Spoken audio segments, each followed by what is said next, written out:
Today I will be reading Fairest of All, A Tale of a Wicked Queen, which is a Snow White story told from the perspective of the stepmother, and it is a fantasy book.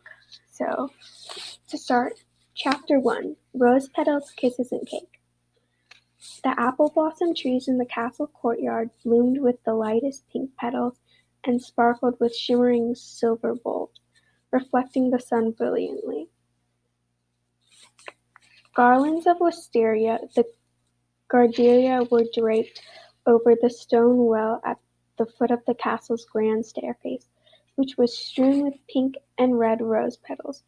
100 attendants, fitted in the finest garments of deep blue edged in silver trim, stood along the castle's main gate, ready to greet the royal wedding guests, who were now starting to pour into the courtyard. It seemed the entire world was now assembled by the old well, waiting to see the king's beautiful new bride, a distinguished beauty who seemed to magically appear from legend and myth, the beautiful daughter of the renowned maker of mirrors. The courtyard was bursting with royalty from neighboring kingdoms, all waiting for the wedding to commence. The queen stood alone in her chamber, staring at her reflection in the mirror, which looked back at her rather nervously. No woman could have her life so completely changed and not expect some level of anxiety. She was marrying the man she loved, becoming a mother to his daughter, and she was to be queen of these lands. Queen. She should be happy, but something about the mirror she was holding filled her with a horrid sense of dread that she could not account for. Verona, the queen's lady-in-waiting, cleared her throat to announce her presence, and then rushed into the chamber. Verona's bright eyes, the color of the sky, beamed with happiness. The lady glowed with light that seemed to come straight from her core, illuminating her fair skin and glinting off her milky and honey hair. The queen smiled weakly as Verona embraced her. The queen had never been surrounded by such beauty, nor had she known happiness, not until she came to this court. And now, here as a woman she loved as a sister. Snow White followed Verona into the queen's chamber.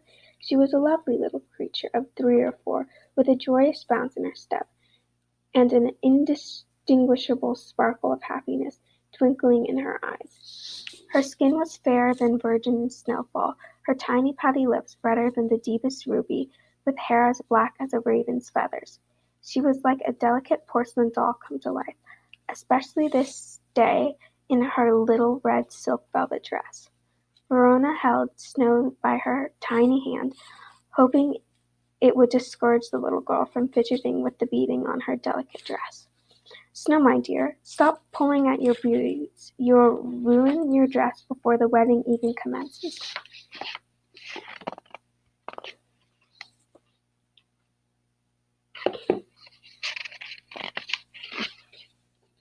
The queen smiled and said, "Hello, my pretty little bird of a girl.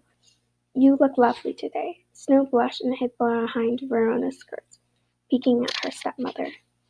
"Doesn't your new mother look pretty today, Snow?" Verona said. Snow nodded her head. "Then tell her, dear," Verona coaxed, as she bent down smiling at the coy little girl. "You look very pretty too, Mamma," Snow said, melting the queen's heart. The queen opened her arms to the child, and with Verona's gentle encouragement, Snow moved forward to accept the queen's embrace. Snow was a little bird of a girl, such a lovely creature. It tugged at her stepmother's heart, as the child's beauty hurt her deeply. As she took Snow in her arms, she was filled with a love she had never known. She thought the weight of love might cause her heart to burst. And in a secret place buried deep within her heart, she wished somehow she could absorb the beauty of this child, so she herself would truly be beautiful. "You look quite striking, my queen," Verona said, smiling knowingly, as if she had seen into the queen's insecure heart. The queen again examined herself in the mirror, and she saw something of her mother looking back at her. She remembered back to the day the king had remarked on their resemblance. Perhaps he was right.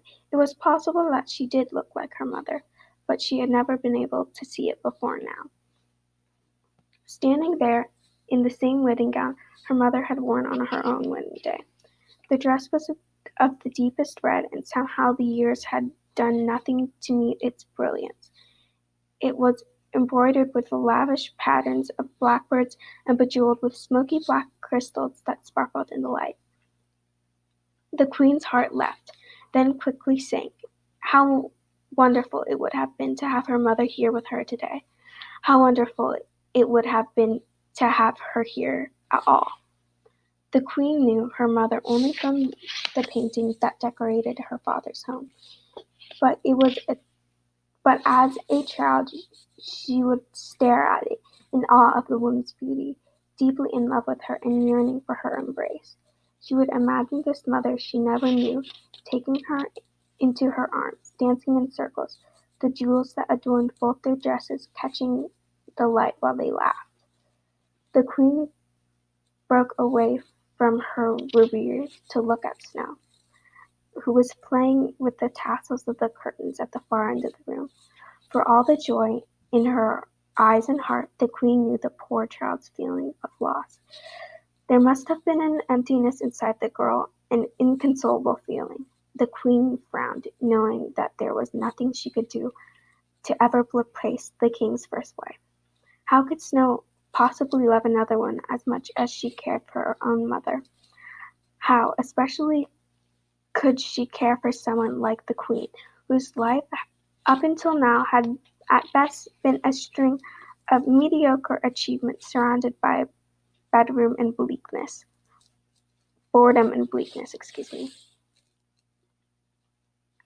As the child played and Verona tended to her, the queen's mind drifted further to the day she had met the king in her father's mirror shop. Her father's reputation as an expert craftsman had grown so wide, that his artsmanship so well received, that the king himself felt it was his duty to visit, he who had been called the finest craftsman in all the lands. After examining her father's wares and being gifted a mirror of his own, he was ushered outside to where the queen was fetching a bucket full of water from an old well. The king ordered his attendants to halt. "Who is this girl?" the queen asked. "The mirror maker's daughter, sire," an attendant replied. The king made his way over to her and took her hand. She gasped and dropped the bucket at his feet, soaking his boots right through to his stockings. The queen looked up nervously, expecting a hush revoke, perhaps even imprisonment in his dungeons. But the king simply smiled, and then he spoke to her. She thought he was teasing her when he told her how lovely she was,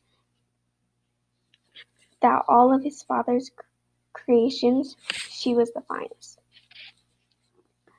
"Please don't say such things to me, Your Majesty," she said awkwardly, performing something between a curtsy and a bow as she struggled to avoid his pale blue eyes. "And why shouldn't I? You must be the fairest maiden in all the land. Nay, surely you are the fairest maiden in all the lands I have ever known.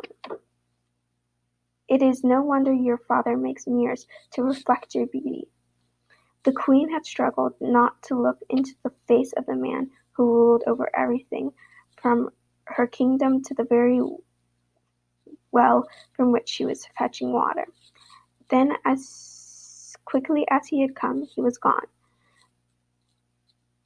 When he ventured off, he promised a quick return. The queen was bewildered and confused. How could the king possibly have felt this way towards her, of all the maidens in the land? Her.